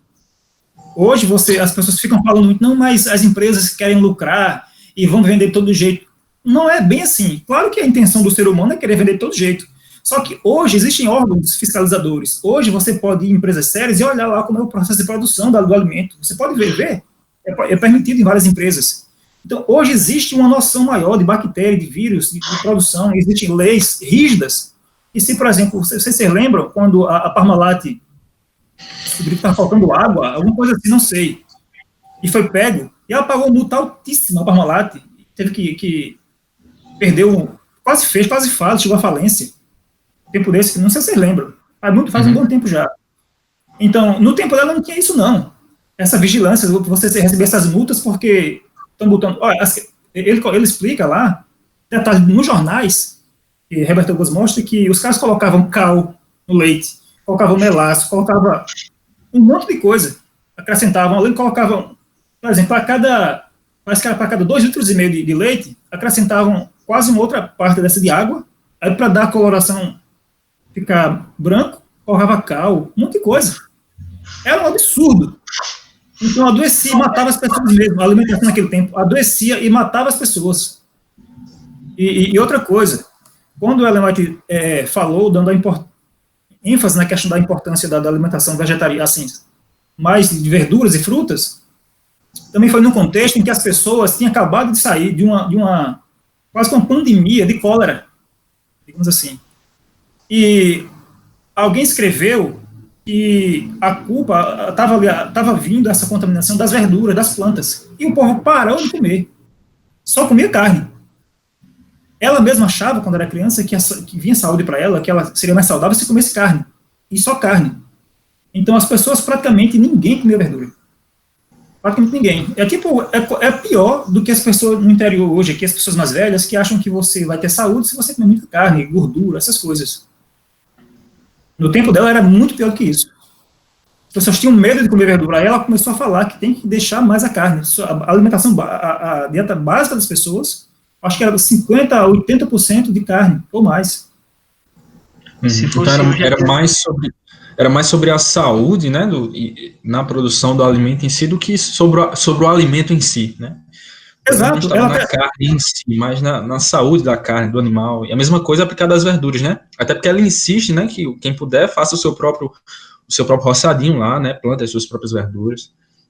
Tem locais que as pessoas adubavam, até, eu acho que foi dentro do Reebok ou outro sujeito aí, já bem depois dela, sei lá, década de 50, 60. E em determinados locais, as pessoas adubavam a sua horta vegetal com fezes humanas. Então, eu peço muito sem higiene. No passado, ainda hoje, em alguns lugares ainda não tem higiene. Então, Ellen White falou nesse contexto todinho. E a alimentação realmente matava o povo. Se fosse hoje, ela ia estar pedindo para não comer morcego, né? Não coma morcego. Pois é, né? Então é isso. O contexto histórico é importantíssimo, o contexto literário. Tem tudo isso que a gente usa para a Bíblia, a gente deve usar para Ellen White e para qualquer autor antigo e que tem escrito muito. A gente tem que utilizar regras de bom senso, de sabedoria, regras hermenêuticas saudáveis. Existe, acho que o texto mais polêmico da Ellen White, Giovanna, acerca do consumo da carne. Eu até vi alguém compartilhar no Facebook essa semana, ou foi semana passada, que é um texto que diz mais ou menos assim, eu não vou saber a redação exatamente como está escrito lá, mas diz mais ou menos assim: os comedores de carne não farão parte do povo de Deus nos últimos dias, uma coisa assim. Você deve ter conhecimento desse texto. Não herdarão o reino de Deus. É, uma coisa assim, né? Tu conhece esse texto aí? Sim, sim. O que eu me lembre, assim, eu não estou lembrado de cor, mas o que eu me lembro, fala assim, entre os comedores de carne, alguma coisa assim, muitos deles não estarão mais com o povo de Deus. Pelo que dá para entender, assim, rapidamente, não é que todos serão assim, mas dentre eles, fala assim, muitos que não estão completamente convertidos com relação à reforma alimentar, ela não fala só com relação à carne, né, fala com relação à reforma alimentar, deixarão de andar com o povo de Deus. Não quer dizer que todos serão assim, mas muitos dentre eles. Se eu não me engano, a citação fala isso. E é importante a gente ressaltar esse ponto, né? Quando ela fala de reforma de saúde, que os adventistas, na maioria, reduz a questão de carne, né? Mas esse é um dos pontos. Tem um monte de adventista que não come carne, mas é sedentário, não toma luz solar, não pratica nenhuma atividade física, inúmeras atividades, não bebe água. Ela coloca isso aí como sendo tão importante quanto. De novo aí entra a questão do princípio da indulgência pessoal, né? Acho que a ideia do próprio texto, quando você vê esse contexto amplo, é esse, tipo assim, aquele que... Aí você tira aí a carne, essa expressão comedor de carne, né, ou que não respeita e tal, e aí você coloca a ideia de aqueles que vivem para si mesmos, né, que são indulgentes com o seu próprio corpo, que vivem para o seu próprio apetite, é o princípio que você vai entender, que é uma pessoa que ela está mais preocupada com sua própria satisfação do que com os princípios do reino de Deus, do que com viver o reino de Deus, né? Então, de novo, quando você vê o amplo do que ela está escrevendo, aí a gente foca só na expressão ou só na palavra, né? E não entende, de novo, o que ela está querendo dizer. Ela trabalha muito nos seus escritos com esses dois princípios. Do auto-sacrifício, né? O sacrifício próprio, que ela traduz como entrega, como ação, né? E o da indulgência pessoal, do egoísmo, do olhar só para si mesmo. Extensivamente nos escritos dela você vai ver sempre esses dois princípios, né? Então tudo aquilo que diz respeito a você viver para o seu próprio egoísmo, ela coloca como contrário ao princípio do reino de Deus, né? Lá em Atos dos Apóstolos, acho que é um dos principais pontos onde ela coloca isso. Ela fala que o princípio do reino de Deus é o princípio da entrega, né? E ela resume isso no final como dar. E o princípio do reino de Satanás, que é o princípio do egoísmo, é o ter, né? Ou receber. Então, ela vai trabalhar no decorrer dos seus escritos essas duas ideias. Tudo que é voltado para o sacrifício, para abrir mão para tomar a cruz, para seguir os princípios do reino de Deus, são esse princípio de entrega que você vê em Deus, no sacrifício de Cristo. E tudo aquilo que é voltado para si mesmo, né, para você satisfazer suas vontades, para o egoísmo, para o orgulho, né, ela vai colocar como um princípio antagônico do reino de Deus. Então, nesse caso, você olha isso como uma lente hermenêutica, você vai entender o que ela está falando nesses textos, né? Aquela pessoa que vive só para o seu apetite, que só quer saber de satisfazer seus gostos, que não consegue abrir mão de desejos e vontades, como é que essa pessoa vai viver no reino de Deus?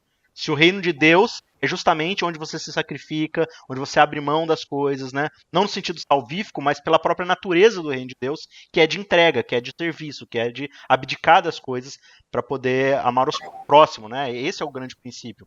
Então, quando a gente olha essas coisas e olha pela lente correta, a gente vai conseguir ir interpretando o que ela está dizendo. Perfeito. E só lembrando que, como você, Vitor, mesmo já tocou a bola aí, o que ela considera o camarada ser comedor de carne, né?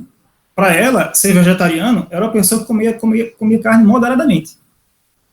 Ela chamava de vegetariano. Ela escreveu, né, uma pessoa, numa entrevista, ela perguntou como era a dieta dos adventistas. Ela disse, todos são vegetarianos. Alguns abstêmios. A maioria comia carne moderadamente. Ela chamava de vegetariano. Então, o que é comedor de carne para ela? Nesse contexto que a gente fala do que ela veio, aquelas pessoas que praticamente não comiam verdura, só vivia disso, né? Praticamente 50% da alimentação da pessoa era carne. E tem o fato de que ela não chamava peixe e frango de carne, tá? Você vai ver, em outra ocasião, ela escreveu para Tiago White, dizendo assim, desde que você saiu, não entrou um grama de carne aqui em casa. Temos comido salmão de vez em quando, mas não comemos mais porque é muito caro. Ela fala, desde que você saiu, não entrou um grama sequer de carne. Temos comido salmão, mas não comemos mais porque é muito caro.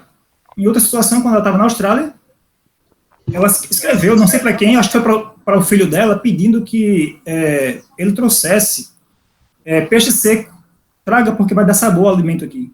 Isso na Austrália, quando ela foi já perto de 1900, já perto do seu ministério, da sua vida, pedindo para o camarada trazer peixe seco para ela.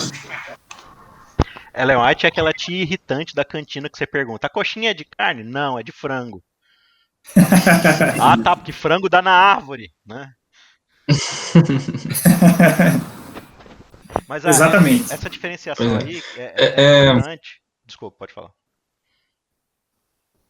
Não, pode dizer. O Leandro Quadros, mesmo, por exemplo, né, ele sempre usa a diferenciação entre pecador e pecadeiro, né? Acho que a ideia de João nas suas cartas, do que peca e do que vive pecando, né? Eu acho que essa é uma grande diferenciação nesse exemplo aí que o Giovanni deu.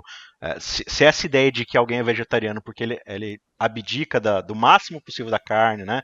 Come vegetais em abundância e tudo mais, o comedeiro de carne, né? O comedor de fato, é aquela pessoa onde o seu princípio. Aí mesmo dessa pode aplicar para qualquer outra coisa, né?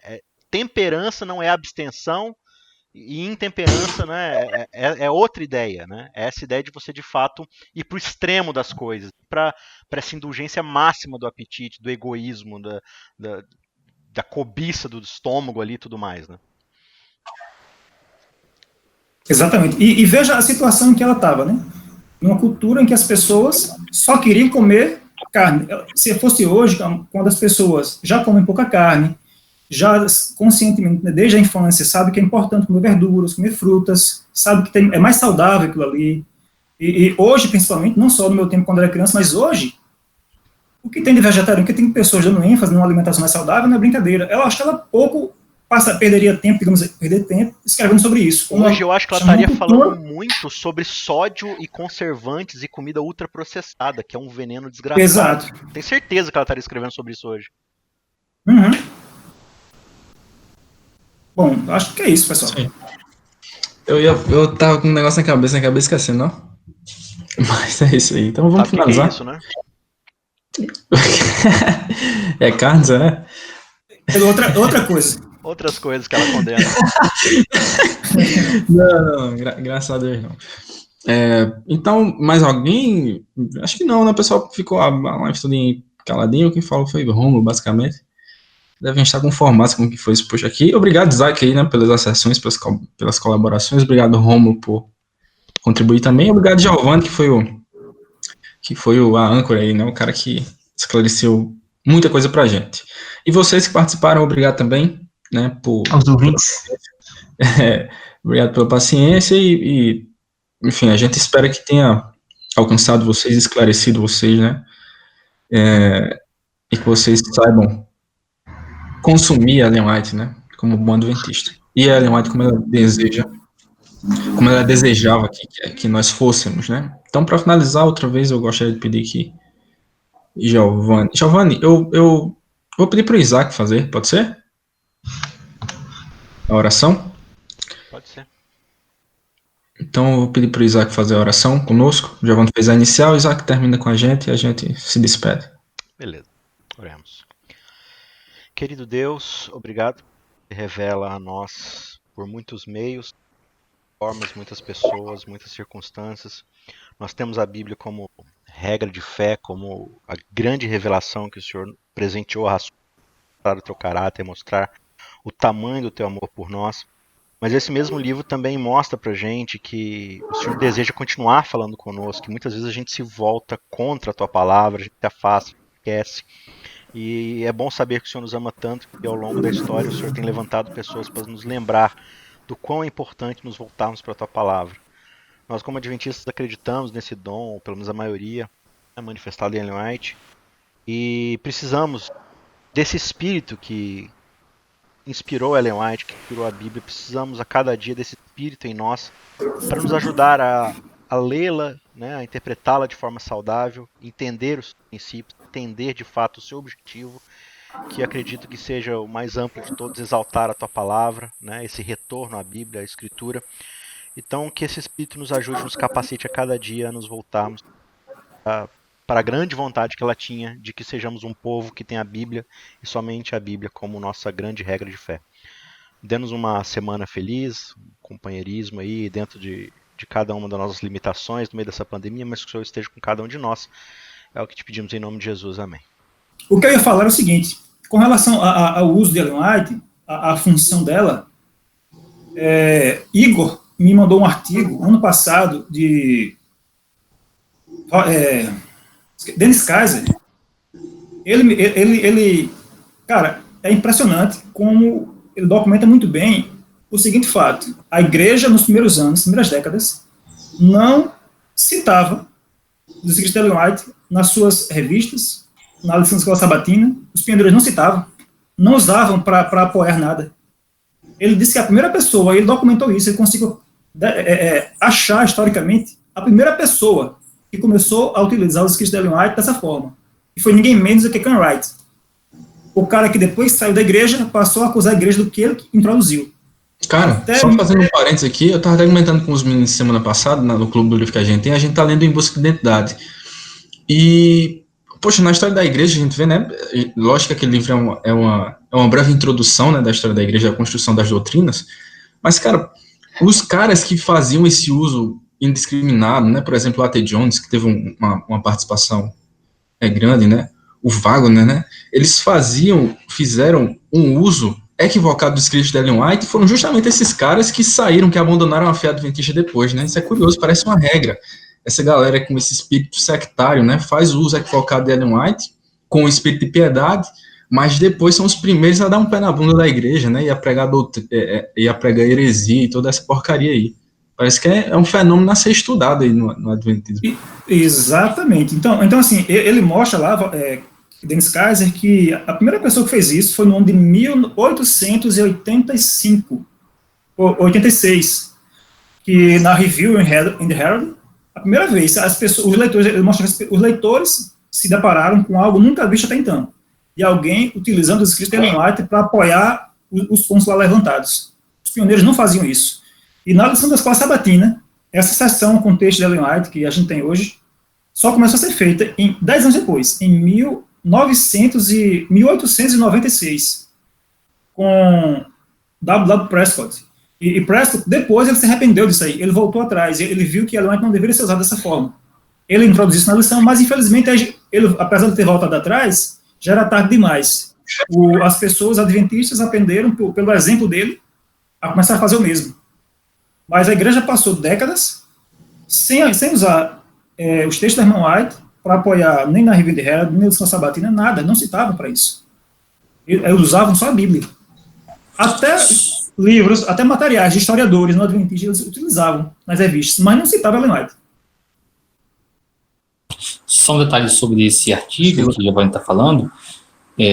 Eu já traduzi em português, estou só esperando a oportunidade para ou pedir atualização ao autor e publicar em algum site, em algum lugar. Enfim, não sei exatamente quando, mas em algum momento vai estar na mão de vocês. Está pronto. Estamos no aguardo. Então, aí ele fala que ele vai mencionar esse caso de A.T. Jones, que quando ele, perto de 1900 e pouco, quando começou a acreditar, junto com o movimento fundamentalista, na inerrância bíblica, ele começou a atribuir também inerrância escrita Ellen White, que até então não se fazia isso. Depois que, em diálogo com ela, e outras pessoas, ele viu que Ellen White não defendia a inerrância, ele passou a atacá-la, rejeitou os escritos dela e deixou a igreja. E para fechar, né, no sentido negativo, com chave de ouro, né, a cereja do bolo foi que esse exemplo dele, quando as pessoas começavam a dizer que Ellen White não tinha a mesma autoridade da Bíblia, a mesma função, as pessoas começavam a ligar ele a A.T. Jones e achavam que essa era uma posição que fazia que as pessoas depois fossem deixar a igreja. Então começaram a associar quem rejeita os escritos de Ellen White como fonte doutrinária ao que a A.T. Jones se tornou depois. Uhum. Foi uma tragédia que aconteceu, né, em 30 anos e se perpetuou até hoje. Pois é. E nesse mesmo livrinho que eu comentei aqui, a gente vê outro padrão, né, ressaltado por George Knight, que é o de que o pessoal começou a deturpar Ellen White, principalmente depois da morte dela, né? Depois que Ellen White morreu, foi que o pessoal de fato começou a fazer um uso indiscriminado dos textos do Espírito de Profecia, e o padrão inverso a isso é que o que a história da igreja faz parecer é que as pessoas mais próximas a Ellen White são as que eram mais moderadas, né? São as que faziam o melhor uso dos textos, dos textos dela, das afirmações dela. Por exemplo, e eu ressaltei o apreço que eu tenho por esse personagem na história do Adventismo, que é o A.G. Daniels, né, que foi um dos presidentes da Associação Geral, um homem extremamente piedoso que trocou um sem número de cartas com Ellen White e que foi até o final da vida dele um cara extremamente moderado, um cara extremamente cristão, que colocava os escritos de Ellen White no seu devido lugar, e foi um cara que compartilhava a mesa com ela, né? Então, veja a ironia, quem estava pertinho dela, né, e compartilhava refeições com ela, né, posso assim dizer, sabia como usar os textos, e quem não tinha contato nenhum, intimidade nenhuma com ela, foi que bagunçou o negócio, né? Então a gente vê mais do que é o espírito da irmã White, né? Quais as suas verdadeiras intenções, né? E como a gente deve se relacionar com os escritos dela também. Se o pessoal que estava perto dela tinha moderação, sabia como lidar com tudo isso, e o pessoal que estava pelo menos cronologicamente distante dela não sabia usar, né? Então acho que nos resta aí entender que a gente deve ouvir quem estava perto dela, né? Quem ouvia ela, quem jantava com ela. Então esse pessoal era moderado, então nada mais justo do que a gente dar ouvidos ao pessoal que compartilhava da rotina com a irmã White, né? E entendia ela como pessoa e tudo mais. Acho que isso é um princípio aí também que deve servir para definir a forma que a gente se relaciona com os seus escritos, né? Sim, com certeza. A forma como as pessoas tratam hoje os escritos de Ellen White, colocando como fundamento para apoiar seus pontos de vista, na verdade é uma apostasia do que os pioneiros e ela própria ensinaram. Uma apostasia. Hoje a igreja está dividida nesse ponto. Tem aqueles que seguem, realmente colocam Ellen White no seu devido lugar, e aqueles outros que aprenderam, pelo exemplo, já de outros, a colocar Ellen White numa posição em que ela nunca aceitou, nunca quis, nunca permitiu. Quando tentaram fazer isso, enquanto ela era viva, ela proibiu todas as vezes. E o grande problema disso, cara, é que o pessoal faz isso com a aparência de piedade, né? Essa é a bronca, porque se fosse... Eles fazem, né, eles dizem que porque a gente está defendendo a sã doutrina, né, está defendendo a história da igreja, está defendendo... Então, eles têm essa bandeira, né, essa forma de fazer apologética que parece que os caras, poxa, os caras são gente de bem, né, estão querendo de fato, e é isso que arrebanha, né, essa capa aí de piedade. Então, cabe a nós, né, fazer um estudo mais honesto aí do que se nos apresenta. E é isso aí. Giovanna, falar alguma coisa? Só encerrar aqui com tem uma citação dela que ela fala assim que quando meus irmãos vão ao extremo, eu tenho que sofrer a vergonha de ser chamado falsa profetisa. Não com relação a essa questão do dom de profecia, relação com a Bíblia, mas quando eles vão ao extremo, ela diz, eu tenho a sofrer a vergonha de ser chamada falsa profetisa. Eu digo a mesma coisa com relação às pessoas que utilizam equivocadamente os escritos dela como fonte doutrinária, base para apoiar suas opiniões, faz com que as pessoas lá fora tenham um preconceito com a tem um monte de coisa por conta desse mau exemplo desses irmãos aí. Faz com que várias pessoas se afastem da igreja, ou que estão na igreja, mas estão desconfortáveis e depois se afastam, e outros que querem vir, mas não dá para comungar com uma pessoa que fica colocando outros escritos como autoridade igual à da Bíblia. Isso acontece às vezes. Pois é. Uma coisa que a gente precisa corrigir o tempo inteiro. Eu acredito que Deus, quando Deus revivar a igreja, quando realmente tiver uma reforma, uma das coisas que vai ser reformada vai ser essa aí. E ela antes mesma disse, né, ela profetizou isso. Deus terá um povo que tem a Bíblia só como regra de fé e prática. Eu acho que aí nesse pacote está incluindo os próprios adventistas que estavam começando a se afastar disso. Com certeza. Amém, né? Que a gente possa orar por isso aí, por essa reforma. Quanto antes. E é isso, pessoal. Agora sim. Até mais. Uma feliz semana para vocês desde já. Valeu, galera. Domingo e até o próximo encontro. Valeu. Valeu. Tchau, galera.